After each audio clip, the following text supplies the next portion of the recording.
There was an animation 40 years ago that told the story of an old couple who, in order to live a good life, the wife burned incense and offered tributes at home, praying for the blessing of the god of wealth every day, while the old man got up early and went to bed late every day, working diligently in the fields. Although the two people's methods are different, their goals are the same, which is to make their lives richer. During the autumn harvest, the old man admired this year's bounty and assured his wife that their future would be bright. The old lady disagreed, claiming the bumper harvest was due to her burning incense and praying to the god of wealth for blessings. She proudly displayed the new portrait, but the old man, though skeptical, felt powerless against his wife. Days went by. The old man continued working in the fields while the old woman burned incense and prayed to Buddha. Life grew increasingly bitter over the year, with just 2 bowls of porridge and 3 small pickles on the large dining table. They each took one but hesitated to take the last. The old man, angry, set down his bowl and felt depressed. He toiled daily in the fields, yet why did his life grow increasingly bitter? His year's hard work was bought by the old lady and reduced to ashes. The old man was angry and asked, "How can we live well if you burn incense and worship Buddha daily?" The old lady, however, failed to see her error and continued to seek help from the god of wealth. Don't blame the old man. The more he thought, the angrier he became. In a rage, he threw the incense and candles out the door. The old lady panicked and angrily confronted the old man, claiming he would anger the god of wealth and cause him to flee. How will we live in the future? After this, Eyelashes picked up the incense from the ground and returned it to its place. She forced the old man to apologize, but he ignored her and pushed her away. The old lady unexpectedly pointed to the food on the wall, saying it was the reason for our current life. They obtained everything by burning incense and praying to Buddha. Both believed they were right, but ultimately, neither could convince the other. The old man sat outside sulking, but then he turned to the old lady and smiled, as if he had found a solution. I'll explain the emoticon package menu. Send Big Mog and Rose to unlock a new expression. The unlocked expression is visible at the end. At night, the old man snored, feigning sleep. When he noticed the old lady asleep, Jiameng approached the altar, retrieved the prepared line, and tied it to the incense burner legs. He quietly pulled the line back to the quilt. Moments later, he cried out and smashed the incense burner. The old lady woke up. Jiameng got up to check. Meanwhile, the old man started talking in his sleep under the quilt. "Lord, please spare my life. Please spare my life. Ah. I'm going to die. What are you talking about? I was sleeping.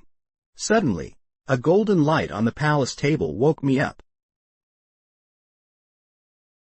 I opened my eyes and saw something incredible. The god of wealth also appeared. I walked step by step. Then he stood on the altar and kicked over the incense burner. Then he jumped off the altar and rushed towards me. He grabbed me and asked me what I should do for cursing the god of wealth. He then wanted to take me to see the king of hell."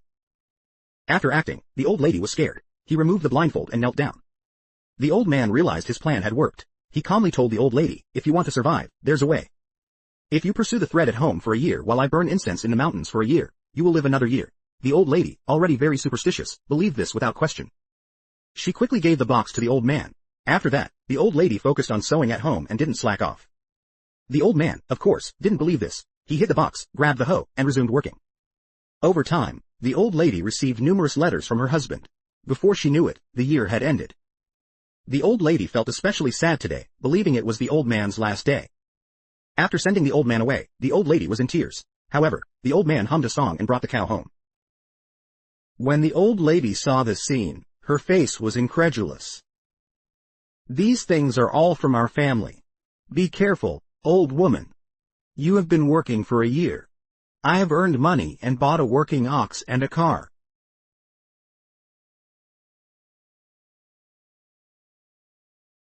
We live a happy life. Oh my God, you didn't go to burn incense this year. You didn't." When the old man saw this when he went to offer sacrifices, he immediately laughed. He frankly said that he had lied to you about all this. He had knocked over the incense burner himself. There was no god of wealth in the world. The story was all made up by himself. We can only live well through hard work. The old lady agreed, feeling ashamed. Ultimately, a portrait titled "Year After Year of Abundance" was hung in the house. From then on, the old lady ceased to be superstitious and worked steadily alongside the old man. The days improved daily. The animation, Lin Zhao smashing the box stove, released in 198, is a typical and vivid folktale. The old man smashed the box stove and used white lies to help the old woman break the superstition. In the end, it told us that only by relying on our own hands, hard work can we make life better. Fans can enjoy the complete story. That's all for today. I'm Xiao Ran. See you next time. Bye.